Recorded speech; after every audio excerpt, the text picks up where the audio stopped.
Hello everyone, hope you all are doing fine. Today I'm here to show you different flowers from my terrace garden. Here you can see deep purple and white colored moss rose, which are very common. Few people call them 9 o'clock. Do you like them? There is another blue colored flower which is a bit uncommon, and that is blue daisy. Beautiful blue daisy, isn't it?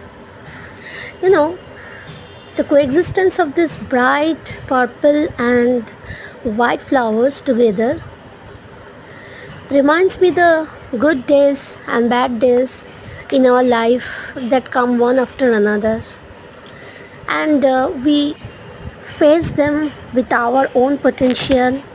In general, we says like our bright days never last longer.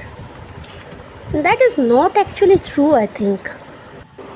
Our creator divided all this equally amongst us.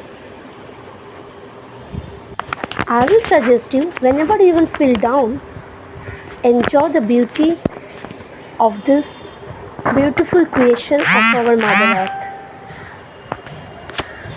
Wish you all get only the brighter days throughout your life. And thank you for your time with me.